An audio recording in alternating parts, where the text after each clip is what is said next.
Recently, I watched The Marvels, a movie I think has some problems but is elevated by the chemistry of its leads, and the fact that it has a blessedly short runtime of under 2 hours. I think it might have actually been a little bit shorter than Priscilla. I have my thoughts on the film, which if you're interested, you can check them out on my Patreon. But one of the things that has been frustrating me with Marvel movies recently is its treatment of legacy characters. They are clearly trying to integrate towards a future Young Avengers product, and yet, apart from the Hawkeye show, which I think effortlessly introduced Kate Bishop, mostly because they took a lot of that stuff from the source material, we've seen Ericka Chavez, Riri Williams, and Kamala Khan all be brought into big screen films, and each time the conclusion has been a bit of a mess, even when I like the films that they are in. Part of that mess comes from the fact that the MCU is fumbling really hard within itself and trying to maintain a capitalist stronghold on the industry while ignoring that it is in creative freefall,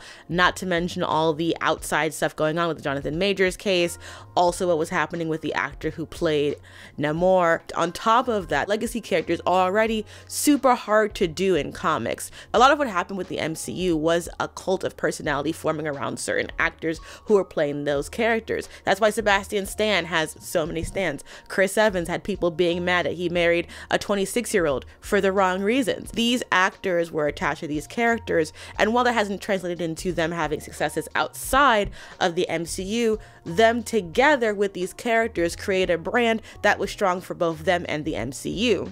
Our general audience is going to be excited to see Young Avengers fight Kang, no matter who they get to cast him as.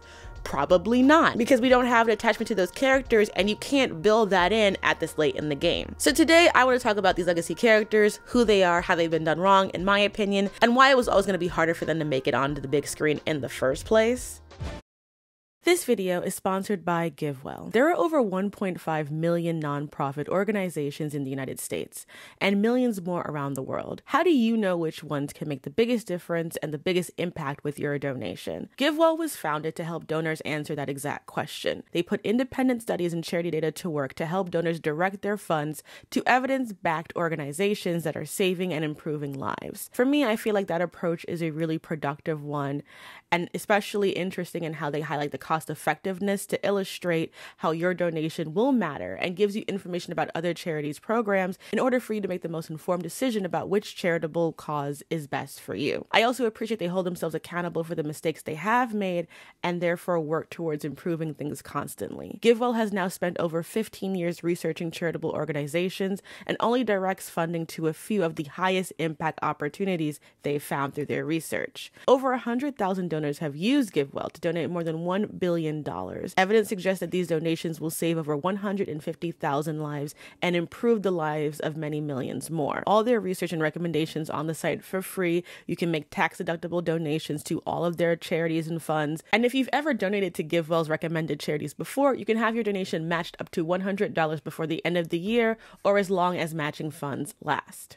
And you can see directly where your money is going. The two that have always been of interest to me from the previous time I worked with GiveWell were their malaria charities. Bed nets to prevent malaria, which costs about $5 to provide one net. Nets can reduce the number of malaria infections. And there's also preventative medications for malaria that cost about $7 to provide a child with that kind of treatment. To figure out where you match in terms of what charity would be the best for you, you can go to givewell.org, pick YouTube, and enter Princess Weeks at checkout. And again, that's givewell.org to donate or just find out more about what you can do. You only have to go on givewell.org and use my name at checkout. Thank you so much, and let's go back to complaining about the MCU. Anyone can wear the mask. Legacy characters are essentially ones created to pick up the mantle and continue the legacy of a previous incarnation of that character. Some will end up becoming so popular that you never really know that they're legacy characters. For example, probably the biggest one, Barry Allen isn't the first Flash. That's technically Jay Garrick.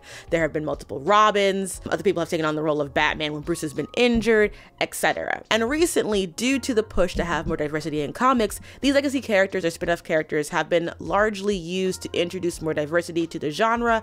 And so they will most likely be women, people of color, or queer, and in some cases a mixture of all three. When a legacy character is created with diversity in mind in any way, it has led to backlash. Do not let the popularity and excitement around Miles Morales fool you.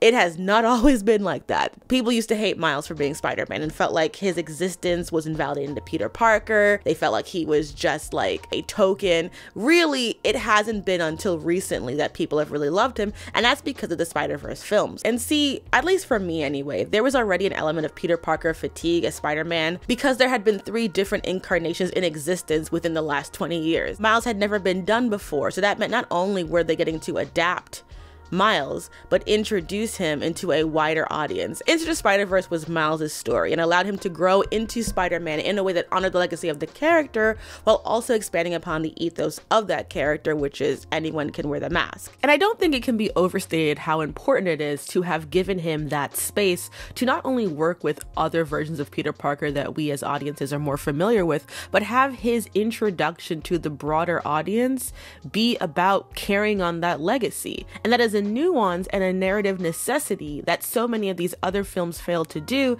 because their introductions to these characters are mostly based, with the exception of Ms. Marvel, of just having a character be a plot-related MacGuffin. Even if we want to look at when they introduced T'Challa, or even Peter Parker himself in the MCU. T'Challa had a very key part in the story that introduced him, gave him a whole narrative, and setting him up for his own standalone movie. Now because your friend murdered my father, I also wear the mantle of king. So I ask you, as both warrior and king, how long do you think you can keep your friend safe from me? When it came to introducing the MCU Peter Parker, because we're so familiar with Spider-Man, you don't need to do a lot, and just having a taste of him in the MCU was enough because it's Spider-Man. You got hard, kid. Where you from? Queens? Brooklyn. And that is not something that you can do with a character who has not been around for that long and whose name people are not familiar with. The MCU has spent billions and invested years of actors' lives into certain parts. Sebastian Stan signed a 9-picture deal when he became Bucky Barnes. 9 pictures. When Elizabeth Olsen first appeared as Wanda Maximoff in the end credits of The Winter Soldier, it was 2014 and she was 24, 25 years old, mostly an indie actress with a very popular last name, and now she's 34 and has just closed the chapter of that character in her career, and that took up nearly 10 years of her life. Throughout those 10 years until WandaVision, she didn't have that much screen time. So she was on set and on call for 10 years for like 5 minutes of screen time.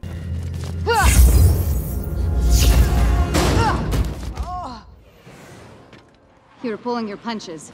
That all means that legacy characters aren't just growing the franchise and the brand, but they are asked with holding up this multi-billion-dollar enterprise and now have to fit into that franchise in a way that they didn't have to deal with in comics. In comics, you can have dozens and dozens of characters just interact and come in and out because they're just designs on paper. If you have the rights to them, you can use them.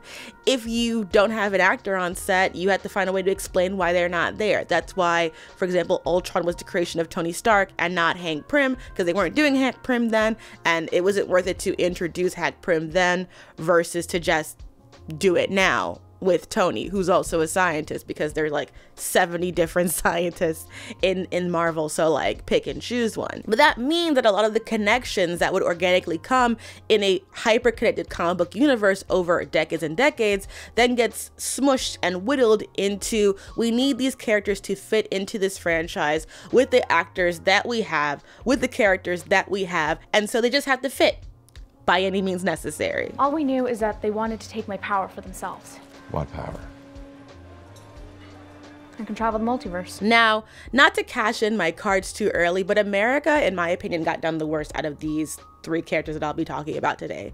Created originally by Joe Casey and Nick Dracota, the character first appeared in about 2011 and was originally an alien, then became a mutant, because that's what we do in Marvel when, you know, now that we got rid of the Inhumans, now that we start trying to pretend that we are invested in those people. Just a bunch of like very like badass superhero powers, TM, super strength, flight, invulnerability, time travel. She could like punch holes into dimensions that look like stars, blah. Her origins in very much almost a Wonder Woman-like fashion have shifted over time.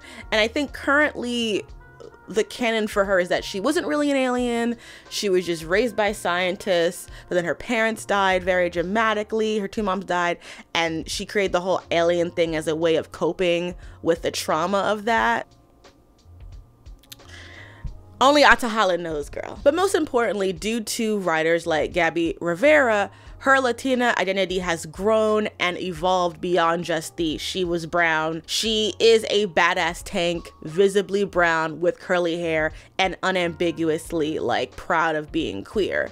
And this is no shade to Xochitl Gomez, who I would absolutely protect with my life's blood. Currently Dancing with the Stars champion, we love that for her, and had to leave the Babysitters Club to do this. I don't think Gomez was the right pick for the role. In Doctor Strange in the Multiverse of Madness, the character makes her live action debut, where she's a literal plot device for the entire film, doesn't know how to use her powers, is a MacGuffin for time travel. So the person you went to ask for help and told exactly where I am is the person that's trying to kill me. Yeah. And anyone with any similar power set of time travel or dimension travel, which again, this is comics, can be literally anyone, makes her inclusion feel so clumsy. It was a massive waste of her character. It was a waste of Gomez as an actor. And it did one of the cardinal sins of this kind of like legacy adaptation, but we don't care about the legacy character aspect. They didn't pair up the person that she is in conversation with, which is Captain America. Actually, America Chavez isn't a legacy character for Captain America. There's actually another Miss Marvel. I know this. Okay. Madeline Joyce and Ericka Kelly, two very, very minor characters. That being said, when you look at America Chavez, her outfit, her skill set, her bruiser energy, that she's Captain America, okay? And if you are Latin, you already know that since Cap's shield only have one star, he's already either Puerto Rican or Cuban. It's just a natural progression. And also I think in All New Wolverine, she becomes the Captain America of that time period, so whatever. Is America Chavez more of a Wonder Woman than a Captain America? Yes. Are they all in the same bracket? Also yes. So I'm not wrong. And what I think is so depressing about the way the MCU decided to handle America is that despite being a brown queer character, she was already pretty popular, and while not as popular as I think she is now, she was becoming one of those newer characters that people were cosplaying, that people had attachment to. In a 2016 article titled "Dear Marvel, These 6 Superheroes Are Ready to Fly Solo" by Brian Turrett for USA Today, they wrote, "If Miss Marvel is a little too similar to Captain Marvel, this Latin American teen lesbian superhero could be a more groundbreaking choice. She's bulletproof and super strong, isn't big on old school good guys, and takes no guff.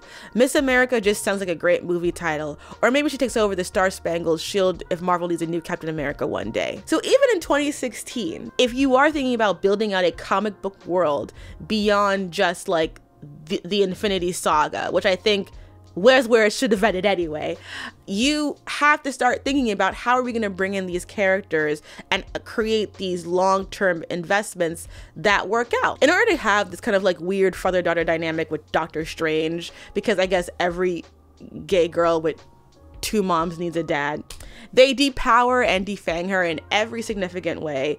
For Doctor Strange and wanted to have a magic fight, 2 characters who I have to continue to iterate this point have never interacted before, and then they just throw her into it for her to be training in a magic school, and I'm like, for what? She's not a magic user. And also, do you know how weird it is to have a character who you can find literally dozens of screenshots of them throwing punches, and having America only throw like 2 punches at the very end of the film? When we watch Captain America, the first Avenger, in my opinion, one of the most boring of the films. I would say my hot take is, I know people got smoked for The Dark World. First Avenger ain't that far off. Once Bucky dies, ooh girl, dragging. When we meet Thor, when we meet Tony, when we meet all these characters, we see them go through an arc. They are who they are at the core of their being in that story, and then they grow and evolve as the series progress. Nothing about how America is written or treated in this first movie gets to the core of who she is as a character, and therefore it's a waste. I know that character development happens, but when you have a character who is brave and steadfast and in control all the time, usually the narrative for that is them to be afraid of losing control. My powers are acting up thing. That's a second movie problem. First movie is busting up. And I also hate that they cast America so young coded, because it automatically makes having her be in a relationship with Kate Bishop undoable, because Kate Bishop is very clearly an adult. Whenever I watch this film, which all 2 times, I just think, what a waste. What a waste of a character that people really liked and people wanted to see on screen. Wait, did I piss off Wakanda? Not just us. This place is no longer safe for you. Wakanda Forever is a difficult movie. When Chadwick Boseman died in August 2020 from colon cancer, it was always going to change the direction of the film. It would have been heartless for it not to, and I still have a lot of mixed feelings about the film's journey, because how can you grieve while also engaging in a massive capitalistic enterprise of making a film that has to make a shit ton of money? How can we tell a story about colonialism, imperialism, and harm between these 2 non-white nations when so much of the film personalizes larger conflict within the grief of its heroes? And where does a character like Riri Williams fit into that? Riri Williams is a Brian Michael Bendis creation, which means, you know, great intentions, beautiful gowns. But just like with Miles Morales, there is a lack of really defined personality in the original creation by Bendis and Mike Donato. But I think that the character really got perfected in around 2018 with the Ironheart series by Evie Ewing and Kevin Lebranda. They really honed in on making Riri a really strong character. Ironheart Riri is a 15-year-old student who goes to MIT, super genius, because, you know, we can never have too many super genius inventors in comics. Her big thing is that she reverse engineered an Iron Man suit for herself. And I really enjoy the relationship between Riri and Tony in the comics. They really bond with each other. Tony sees Riri as a kindred spirit and really encourages her as an inventor. And my hot take is that they should have introduced some of these characters, or at least the idea of some of these characters, around, if not Civil War, somewhere before Infinity War. Especially with Ironheart, I feel like Riri should have had the relationship with Tony Stark that Peter Parker in the MCU had. But you know me, I'm an MCU Peter Parker hater. Yeah, I said it. You know what? No caveats. I said that shit. There's a tendency for a lot of these creators, white creators especially, to decide that the best character trait for a woman of color is for her to be sassy. That's a lot of how Riri's character was before she was developed, and I really do enjoy her now. I enjoyed reading the Ironheart run back in 2018, and I was glad to see authors behind the scenes really getting to inject these Black characters with a sense of pathos and depth that wasn't the urban cool that a lot of people will default to. The Biotin's fate of it all. Yet despite all of the love I have for Riri Williams, I find her inclusion in Wakanda Forever, to the degree in which she's in, somewhat baffling. I don't think she's entirely out of place, because I do get, like, she is able to create a thing that is stolen by the government that can detect vibranium, and vibranium is in the land that Namor is protecting. Cool, interesting. However, she could have been anyone. And I say this because there are so many, especially now, Black genius characters that exist in these stories that unless there was a specific reason for it to happen, it didn't make sense for it to be her. And like already Val and Ross feel like weird additions to the story, even though according to what I've seen online, Val was supposed to play an even bigger role anyway. But it feels like Riri is being introduced to a story about grief and takes up space that feels like another character should be in. And I feel like in the original script, and I'm sure this has been confirmed somewhere or alluded to somewhere else, I definitely feel like Shuri would have just done all of the Riri stuff. I think that she would have probably been working in one of the schools outside of Wakanda, and the government was being sneaky deaky and steal some of her technology, and that's what gets on, you know, Namor's attention. She gets kidnapped, and that's what makes the conflict. Like, all of that stuff works with just Shuri being there. You don't need Riri at all. But since now Shuri has to be the protagonist of the story, Now we need a kid that's gonna be the outside source. And I think, again, I understand that. And I even can see introducing Riri Williams in Wakanda Forever. But I don't think we need to introduce Ironheart in the show. Like, I think when you see her put on the suit for the first time, that's a moment that should live in its own standalone thing. Like, that is an important moment for Riri Williams as a character, to have her do her own suit. That should have more attention and not be in the middle of a scene that's already playing with so many different dynamics. It never gives her the room to really breathe. And I think she both plays too much of a role in that she is a character that we know is going to be important in the future, and also doesn't necessarily inherently fit in this movie. If it's just about having a super genius young black girl for Shuri to mentor and be vulnerable with, why not Lunel Lafayette, aka Moon Girl? Especially since Haiti plays such a symbolic role in the film and Lunella is herself Haitian American, and that would build upon the exploration of like the black diaspora theme, because we spend some time in America, we can spend some time in the Caribbean. If the point is just to have a female character who can riff with Shuri, who needs to be young and black and gifted, and needs to be vulnerable enough to need help, why not her? If Ironheart exists partly because of Tony Stark's legacy as Iron Man, if that doesn't matter, why specifically Ironheart? And I think I would feel less frustrated concerning Riri Williams if she were a better liked character. I think that she is such a divisive character in comics that there is a certain amount of responsibility that if you are going to put her onto the big screen, she has to play more than just a tertiary role. Nah, I ain't built no detective for no CIA. I made that for my metallurgy class. A school project. Yeah. My professor said I'd never be able to do it. To be young, gifted, and black, though, right? Even as I'm watching this video and like reading the script, I'm like, am I being too nitpicky? Am I being too aggressive? Like, why does it really matter? And I think why it matters for me is that the opportunity to introduce these black characters, especially black female characters, is so precarious. They are so aggressively hated already that if you don't do it right, if you don't do it carefully, if you don't do it with a very clear narrative intent, it does, in my opinion, feel truly worthless. Because if this could be any other character, why should we care specifically that it's Riri? Well, that does not sound like science homework. Okay!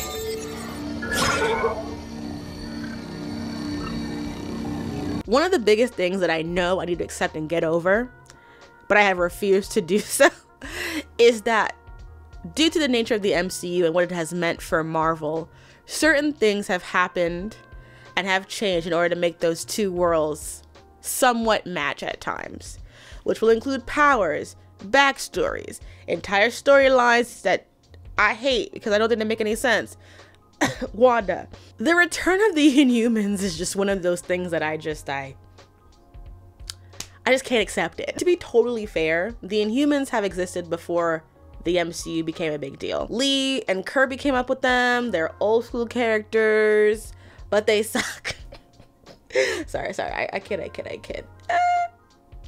Only 3 characters really matter: Black Bolt, Medusa, and Lockjaw. And in a lot of ways, they're very similar to the Eternals. Like, the folks that love them, and then there's everybody else. Marvel Entertainment was bought by Disney in 2009, and in 2013, that's when we see the Inhumans come back in a big way with the new character of Kamala Khan. She becomes a de facto face of the Inhumans until until recently. Like a mutation.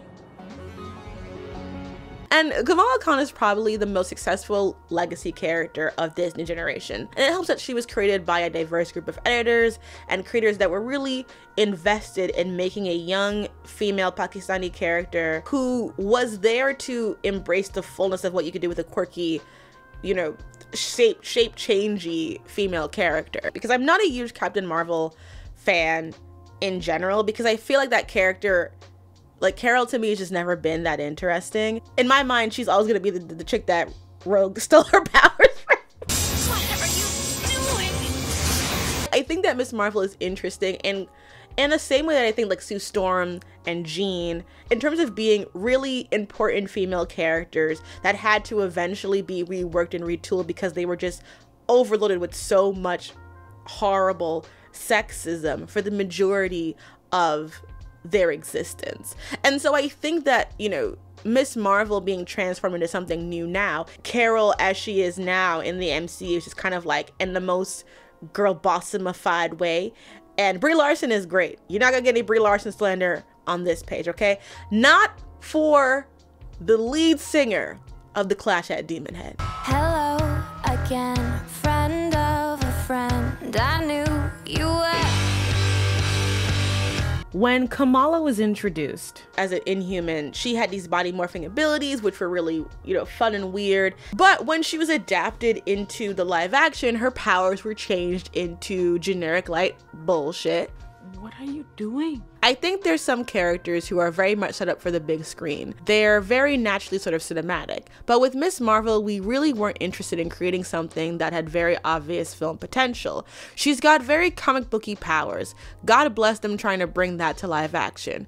I don't know how that's going to work out in a way that doesn't look really creepy. Well, One Piece did it. But I also think this part is really important. We really weren't interested in creating a character that had obvious film potential part. She was just a good character with fun powers, because the point of creating a comic book character is to make them interesting, captivating, and establish them as their own individual thing. But when you need said character to fit into a massive company and you feel like stretch powers are weird, you get whatever this is. But let me just say this, Iman Vellani, I would die for her. She's amazing, she's perfect, no notes. She couldn't be better. I love her, I love her family, I want them in everything. I enjoyed the show, Miss Marvel, until it just got weird. And what's also so weird about how they chose to change Kamala's power abilities is that they tie her to this group called the Clandestines, which is not canonical to her at all and is just like a hodgepodge of different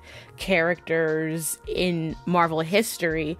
And it has absolutely no real attachment to what we have seen or heard about the Kree. Like, there is no reason why all of their powers should be I'm not even fully clear on how that bangle that the Kree find is tied to the clandestines, because it's like they never establish how the Kree and the clandestines are connected in any way. So it just kind of feels like, what was the reason? They turn this clandestine background into this really big epic thing with Kamala's grandmother and the partition, but there is no connective tissue between anything that they did in those changes specific to how they did her powers and how it ends up tying to the Marvels. And I think what frustrated me about the Marvels is that while I love the ensemble and I thought it was overall a really solid film, and I love seeing Kamala be with everyone, I wanted just more of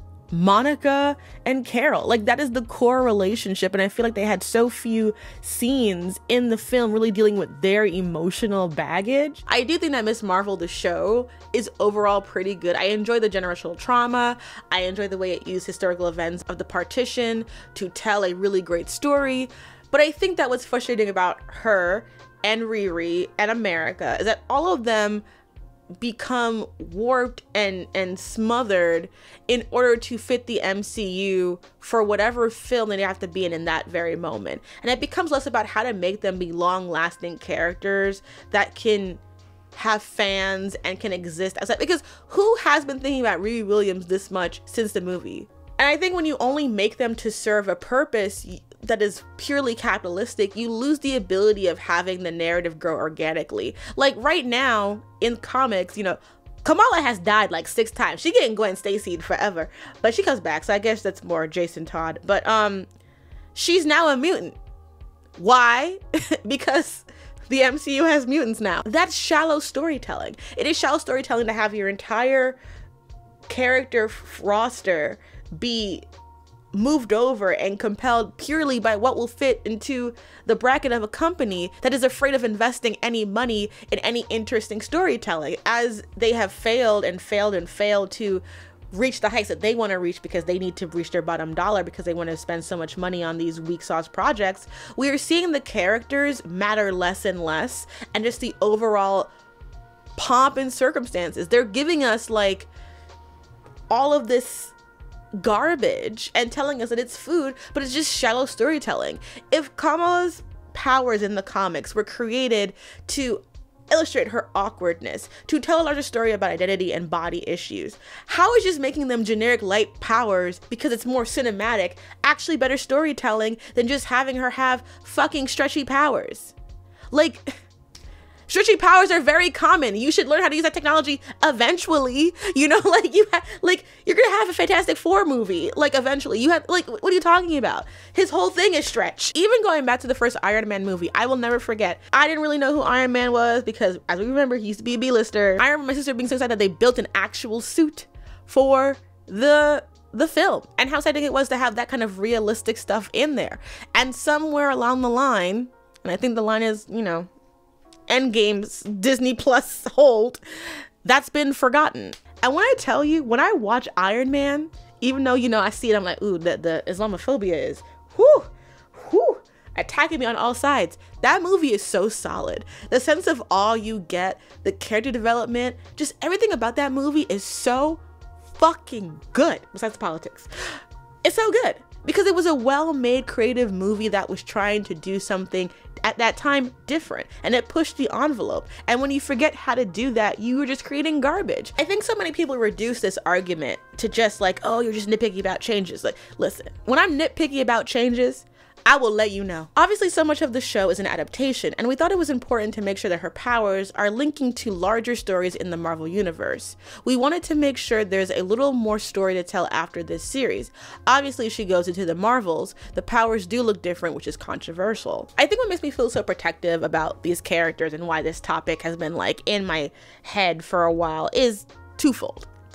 First, these characters are mostly Black and brown characters played by actors who are being thrust into a world stage that is even more antagonistic than it used to be towards them. So much so that I truly wonder if we're ever gonna head forward sometimes. Like, it's really, really exhausting to like see people be so horribly racist about the most benign things. It's like, eat a Snickers. Secondly, legacy characters are already going to have a lot of issues holding up the mantle for upcoming stories. These characters do not have decades and decades of stories to pull from them, or even social status to protect them. And the legacy now is not just about a character, but an industry that has not been good to its actors, its comic book creators, FX talent, has been a military shill. There seems to be a lack of trust and understanding, this desire to overwhelm us with projects, overwhelm us with Star Wars, overwhelm us with fucking Marvel. And why? Why? I don't want to be overwhelmed. I want to have a nice adventure. I used to look forward to every comic movie that I saw, and now I dread half of it. And to be quite honest, the only reason I saw the Marvels is because I got a free invitation and I felt like being social that day. And I feel like it's this weird space to be in as a comic book fan who loves the medium, thinks of it as art, thinks that comic book movies have been artistic, and now seeing them become the McDonald's franchises that so many other people said that they were always going to be. And I think in my mind, there was always an element of denial on my head. I was like, no, it's gonna be great art. Egg on my face. With the corporatization of comic books, it's also just like, what, is every good comic movie just gonna be made by fucking Amazon now? Like, it can't all be The Boys and Invincible. I like them shits, but like, goddamn. I think when you don't care about the next generation of characters coming out from your roster, you just care about plugging them into your mediocre film, then you're doing a disservice to those characters, because those characters already need more help. Those characters already need stories that will elevate them, because there is an audience that is ready to tear them apart. And I don't think that Disney has ever understood that responsibility that it has, because it owns all of this very important property. And from the responses that we've seen from the people in charge about how they want to get rid of message movies, because yeah, that was the problem. People went out to go see films this year. It was proven that people like cinema, even controversial cinema like Saltburn, where the discourse is still discoursing. People at least want to go see it. No one want to see Quantumania or the Marvels because there's nothing to be said. It's gonna come out on Disney Plus in 2 weeks, and you're not missing out on anything. Anyway, those are my thoughts. What do you think? Have you enjoyed any of these legacy characters? How do you think they could have been fixed? And where are some characters that you do want to show up, and how would you do it?